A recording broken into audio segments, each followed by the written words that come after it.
सद्गुरु, पराय स्त्री या पुरुष के साथ शारीरिक संबंध बनाना, जिसे व्यभिचार कहते हैं, इसके बारे में आपकी क्या राय है? इसका आध्यात्मिक स्तर पर क्या प्रभाव पड़ता है? If there is no love in your heart, you are anyway an adulteress. अगर आपके दिल में प्यार नहीं है तो आप व्यभिचारी ही हैं। अगर आपने ऐशो आराम के लिए खुद को जीवन के किसी पहलू के हवाले कर दिया है, जरूरी नहीं कि वो आदमी हो या औरत हो। दिल में प्यार के बिना अगर आप खुद को जीवन के किसी पहलू के हवाले कर देते हैं तो आप एक व्यभिचारी है ना।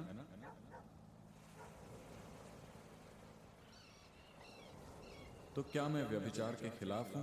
हाँ, उस मायने में हाँ, हर पहलू के साथ।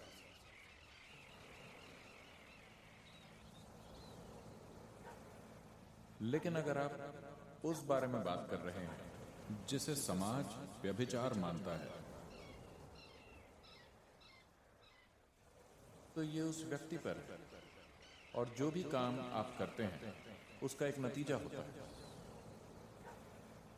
लेकिन अधिकतर लोग जब नतीजे सामने आते हैं वो उन नतीजों का सामना करने को तैयार नहीं होते, लेकिन उन नतीजों का सामना किए बगैर ही वो ऐसे हालात चाहते हैं जिनका वो मजा ले सके।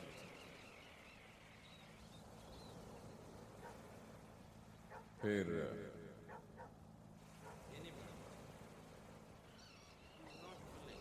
कोई भी इंसान जो अपने किए हुए कामों के नतीजों को खुशी खुशी स्वीकार करने को तैयार नहीं है, वो बस एक मूर्ख है। और A fool is somebody मूर्ख वो होता है जो अपने ही खिलाफ काम करता है, जो अपने ही खिलाफ काम करता है। कोई भी इंसान जो खुद को अपने खिलाफ कर लेता है या कर लेती है, उनके बारे में हम क्या कहें? तो अपने कामों के जरिए अगर आप खुद को अपने खिलाफ कर रहे हैं, because you do things क्योंकि आप बिना सोचे चीजें करते हैं, आप चीजें चुनाव से नहीं कर रहे, आप चीजें बिना सोचे सिर्फ इसलिए कर रहे हैं क्योंकि आप अपने शरीर के या भावनाओं के एक पहलू के आगे झुक गए हैं, तब यह निश्चित रूप से ठीक नहीं है, क्योंकि आप अपने लिए तकलीफ पैदा करेंगे। कोई भी चीज जो किसी इंसान के लिए तकलीफ लाती है, खासकर उसके खुद के लिए, क्या वो ठीक है?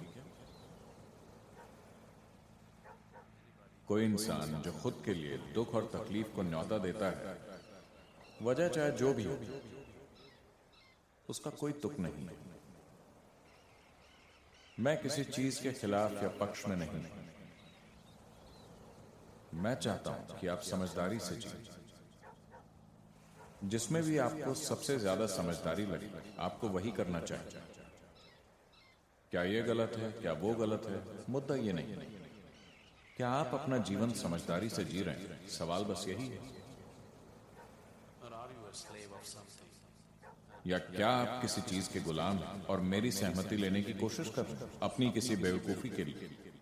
नहीं, मैंने न तो किसी काम के लिए मंजूरी दी है और न ही नामंजूरी दी है।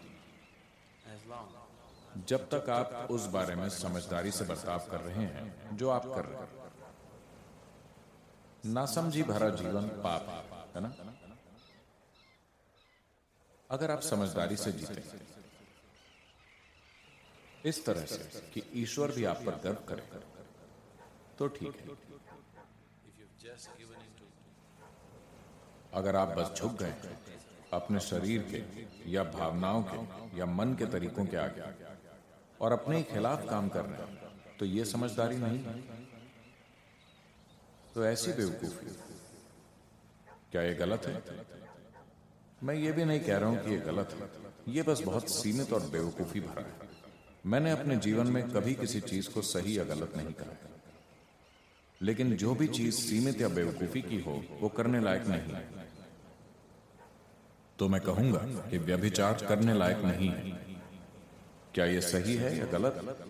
मैं कौन होता हूं जीवन की किसी चीज के बारे में फैसला करने वाला? मैं जीवन के बारे में फैसले नहीं सुनाता। But it is stupid and limited. लेकिन ये मूर्खतापूर्ण और सीमित है कि आप अपनी खुद की तकलीफ का कारण बने।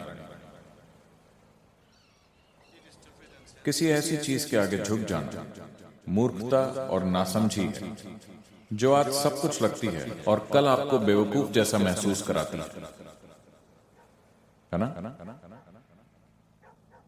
उस चीज के आगे झुक जाना बेवकूफी होगी जो आपको आज सब कुछ लग रही है, और वही कल सुबह आपको खुद मूर्ख जैसा महसूस कराए, किसी दूसरे को नहीं। That is a senseless way to live. ये जीने का नासमझी भरा तरीका है। आपको इस तरह से जीना चाहिए, इतनी समझदारी से कि देवताओं को भी आपसे जलन होनी चाहिए। अगर आप इतनी समझदारी दिखाते हैं तब आपके जीवन में कुछ सही या गलत नहीं है। अगर आप में ये समझ नहीं है तो आपके जीवन में हर चीज गलत है।